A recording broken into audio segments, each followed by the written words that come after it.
Good evening. Welcome to Healing Quest. I'm Deborah Arneson, your host for tonight, and we have a return guest that I'm very excited to share with you. His name is Peter Adams, and he is a spectacular chef.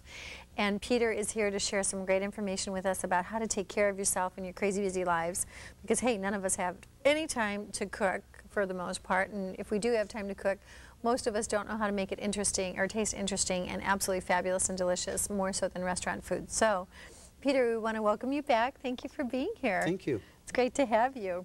So our reminder review is about who you are and what you do at the Illinois Institute and also at Healing Quest. Okay. Okay. As you know, I'm the Assistant Chef Director at the Illinois Institute of Art, which means really... He runs the place. Well, we don't want to tell my boss that. So. Okay.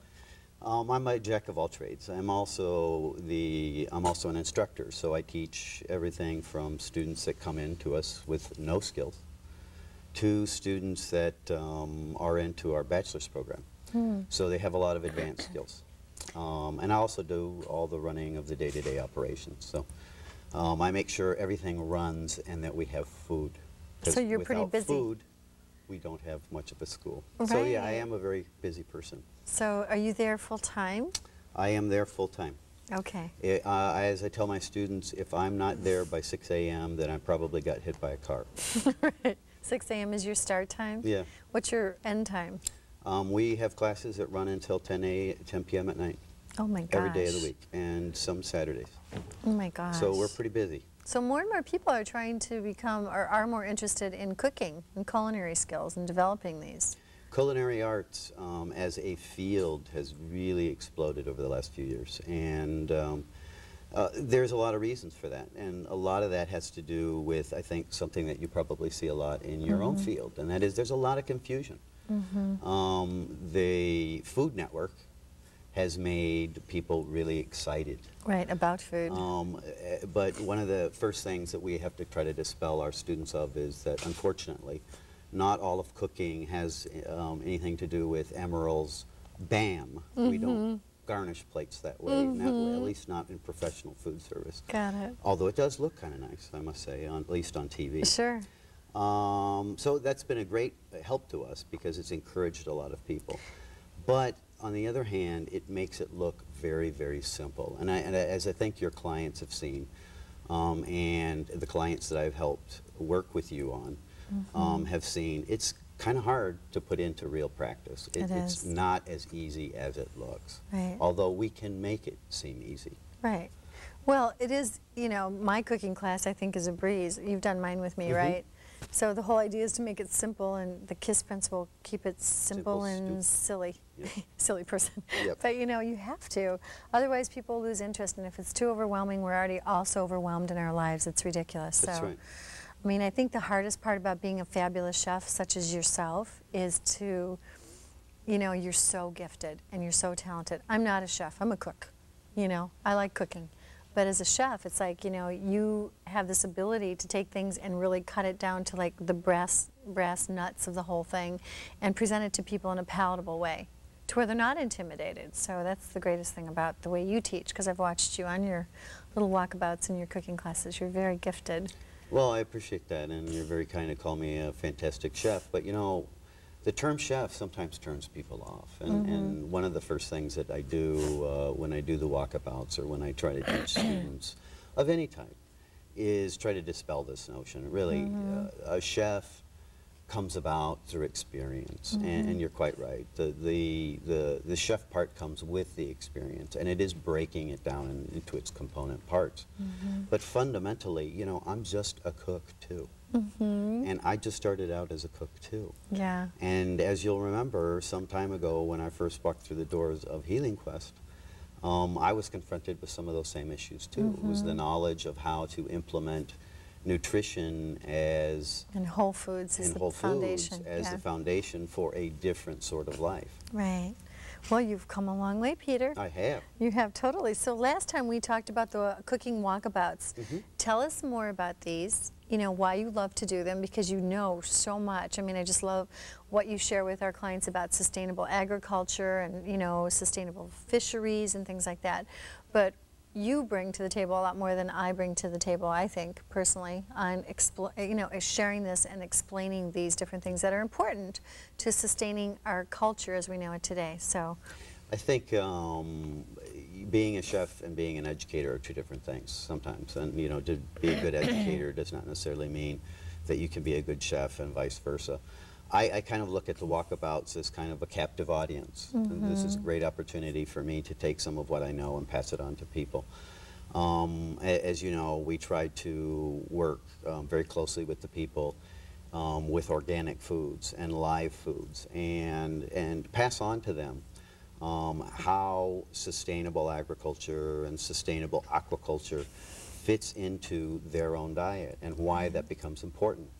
To me, I love reading, and as you know, I have well over 700 cookbooks at home. sure, And I just can't get enough of this stuff. that's great. But, you know, in that 3-hour period, there's not a lot of time. So I could probably Trying to spend keep your eyes 10 open. hours. And, you know, It's so have not had tough, enough time. isn't it, as a professional? I mean, I experience the same thing. As a professional, it's like you want more time to learn and teach yourself, but you become the teacher. You know, and I'm sure there's a level, as there is with my business, I learn through my clients, you know, and just Absolutely. watching them grow and change, and you just become more proficient at what you do. But I, like you, love to be educated. I hope I never stop learning, so. Well, every time a client comes through the door, they're a different client, and they Sure. have different needs, and their home life is different, and Their stress levels are different, Exactly, and you know, those things about their diet that they like, and you know, the ethnicity that they may have is a little bit different, and their background's so different that I always like it because it keeps me on my toes. They're going to ask me a question that I don't know, Sure. and I love those questions Sure. because you know what? I'll Get to do leave. homework. Exactly. You get to and do I'll find homework, out. yeah. And so, as you know, we generally meet at Healing Quest, and I'll take them over, and we'll go shopping. And I try to do it early in the day or late in the day, so that we don't have a lot of other Less shoppers traffic, yeah. around. Because we kind of tend to congest Right, because we congregate, and we Right. generally congregate around the produce right. or the seafood. Well, and people tend to congregate when you're congregating. So people walk by and like, oh, do you work here? Oh, can I listen? Oh, That's can, right. can you answer a couple questions for And me? they have So- been known to interrupt and Sure. start asking if I Sure. know where a particular thing is in an Yeah. aisle. But, you know, that comes with the great. territory. Once we get done with that and we go through all the aisles and we talk about things like how to read labels too. I mean, a lot of people do not know how to read labels. And even people within my field didn't really know. Sure. Well, they're confusing. They are very confusing. There's no continuity whatsoever in label rules. So Exactly. We get done with that, we go back to Healing Quest, and then we cook. We cook for about an hour. We produce a meal for a family for a week, and show them how to cook it up and how to freeze it and how to reheat it. And we have some fun, and I do a little bit something different than what you do, I think. I get them involved. Get some I like, hands-on yeah, chopping a little and- bit of hands-on. I try to throw a little bit of instruction That's in great. there. It breaks it up for a little bit for me, and it just makes it a little bit more interesting for them, I think. that's wonderful. So people absolutely love this. I know they do. So when you show how to people how to cook meals for a week in less than an hour, how do you do this without using a lot of pre-prepared foods? I think, there's a misconception about pre-prepared foods. There are some partially prepared foods that are all right. I mean, like marinades or dressings? Marinades or dressings, for example, depending on who makes them and what's in them, are okay. When, as you well know, we use a lot of them. To use good flavor, create to good add flavor. And flavor is really, really important in what we do. Sure. Because we're going to be taking some things out, some bad things, and we're going to be adding back. And the flavor is what we're really going to be adding. Well, and everyone has this preconceived idea that for anything to be a diet or to help you lose weight or to see a clinical nutritionist or to go on a protocol or a plan involves tasteless food. Exactly. I mean, it's a very popular misconception. So, you know, I tell people if it's not tasting good, guess what? You're not doing it right. You know, and can I tell you how many people like will make 6 chicken breasts and a big plate, you know, bulk thing of broccoli, and that's it for like the week. They're like, well, I'm bored. I'm like, well, you need to do the walkabout because it will open a whole new world up to you that you never knew existed. So Exactly. it's very cool. But there are other pre-prepared foods that are not good. And a lot of Like? the frozen stuff is not good. On the other hand, frozen vegetables. If you're going to use vegetables that are not live vegetables, meaning vegetables that come straight out of the produce section, fresh vegetables, then the choices between canned and frozen. Most frozen vegetables are much fresher, are much Sure. better for you. Right. Next best thing. And that's a very easy way to save some serious time. Sure. Because you just microwave them or cook Just them or microwave whatever. them or just add them at the end. So do you need a lot, when people decide to set up their kitchen and learn how to do the walkabout at the grocery store, and if I may just say this, what we do is we give them a diet plan, and I don't like calling it a diet, but it's a meal preparation agenda, and it's a lifestyle plan where we shift percentages, and you show them what grams mean and what calories, how calories tie into their specific plan. When they come back to Healing Quest's kitchen, do you recommend that these people buy special equipment, or do they need to prepare their kitchens in a certain way? Because I have done cooking in people's homes, and I quit doing that, honestly, because their pans were so god-awful, and their ovens don't heat evenly, and I was like scorching stuff because they were using aluminum, and they didn't have a, you know, a spatula, and so I just stopped because my timing got all whacked. You know, now I have my own pots and pans and my own rhythm and my own kitchen, and everything's in place, and I know where it's all at, and you can pound this stuff out. Well, you know, everybody's kitchen is a little bit different. Yeah, some better than others. Yeah. So do you think people need to spend a lot of money to set up their kitchens? I don't. I mean, very, very basic tools are important, I think. I think a good set of knives are very helpful. Invaluable, yeah. But, you know, fundamentally, any set of knives will do. You'll recall the very first walkabout that I ever did for you. I was cooking in my way, and it's a professional way, and we had a little bit of flare-up, and I think you were not there at the time, and I think that I scared everybody in the place. What's a flare-up? A flare-up you mean with is fire? Okay. And you know, it was no big deal, but Right. that it would be my way. Right. I think that that kind of thing is going to happen, and it didn't do anything to the pans, and it didn't require any special equipment, and it's just normal, everyday stuff. Yeah.